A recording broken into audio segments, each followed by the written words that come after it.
Hey, what's going on? So in today's video, I'm going to cover the top 5 ways that you're losing revenue inside your real estate wholesaling business. And it's going to allow you to be able to do 3 to 5 deals a month and make the same amount of revenue as those doing maybe 10 deals a month. And you probably don't even have to do as much work.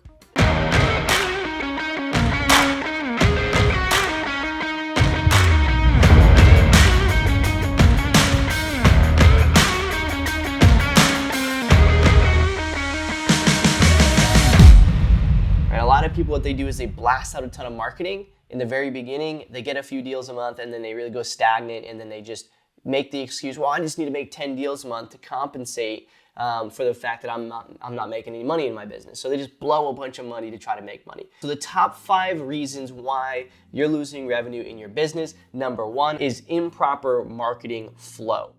And what I mean by that is that really what you're doing is you're just buying data and you're blasting it out, and you're trying to gather leads, and then you just move on to something else, and there's really no consistency with it. So you don't, for example, have any sort of diagrams explaining how you intake data and how data leaves your company. You're using bulk dialers and not tracking proper KPIs. There's no true form of marketing flow. So how do we fix this? You simplify. Simplification in business is always the number 1 way that you're going to end up making sure that you can gain control back of your company. So simplify, simplify, simplify. Think about, technology products, right? A lot of times they dominate the market by focusing on one simple thing, and then later they expand out into other types of technology in order to start gaining what's called market share. So you can do the same exact thing in your business. Focus on one type of data set, right? Maybe it's just probates. Focus on just cold calling. Focus on just tracking, one key metric. We actually have something, we'll put it in the link in the description. It's called the Sensei Flow, and it's actually a full diagram on how you can implement a really simple flow in your marketing to track the most extreme, accurate KPIs as humanly possible. It includes the training video, it includes the diagram to actually execute, and the whole gamut. So check that out in the description. The next thing that you do is you lock up contracts too high. So there's a few things that can cause this. The biggest is usually anxiety. So you get someone on the phone that's like really willing to work with you, and you get all excited because like, oh, this person's like, they're not yelling at me. It's like, I don't even know what to do with my hands now, right? So you just lock them up at whatever they want, and in all reality, you probably could have got them a bit cheaper. We're all guilty of it, but always remember that you need to base your offers off of the same metrics nearly every single time. There's very, very few variables that would make it to where like it's gonna be drastically different.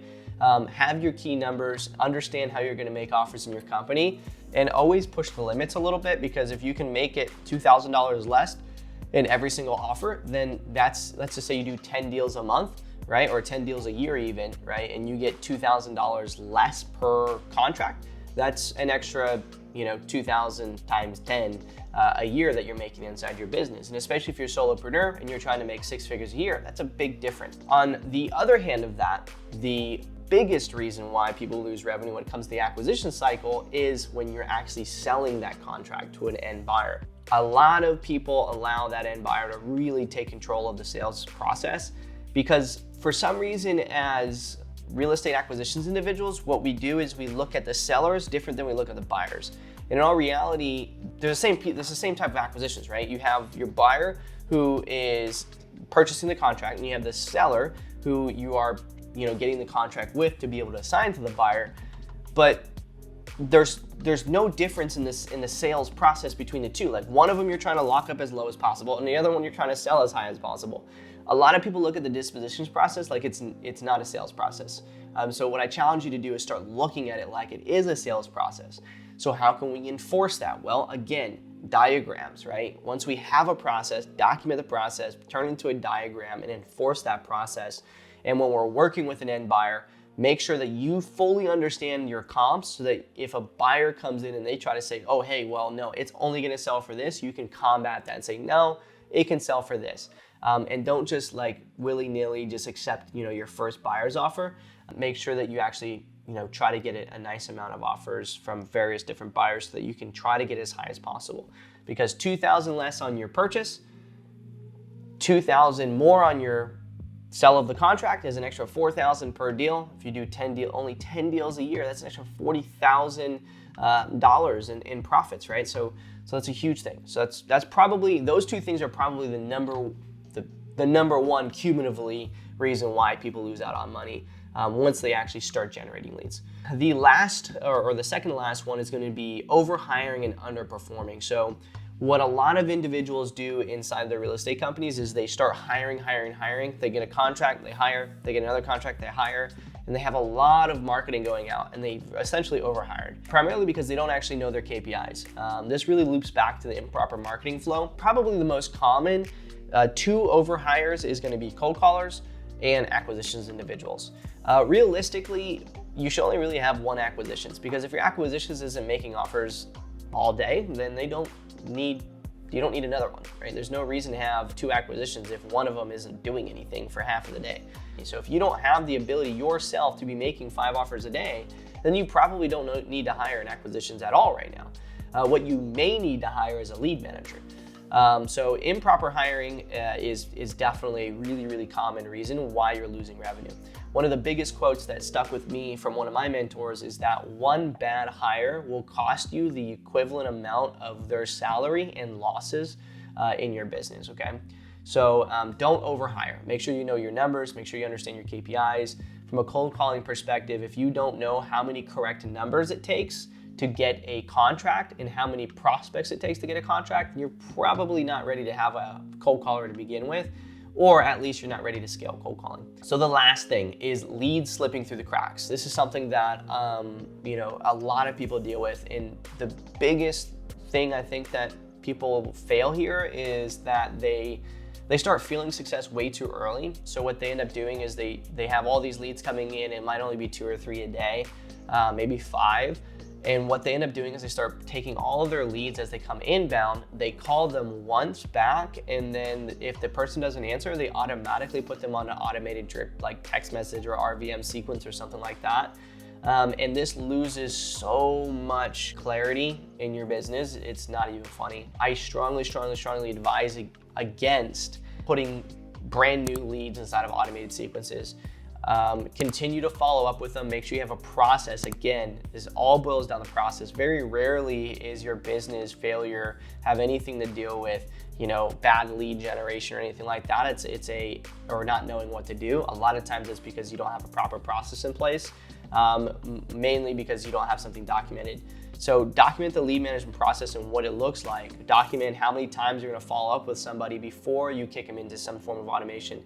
What I believe is that it should be at least a 6-month follow-up. As long as the person is answering the phone, continue to talk with them for 6 months.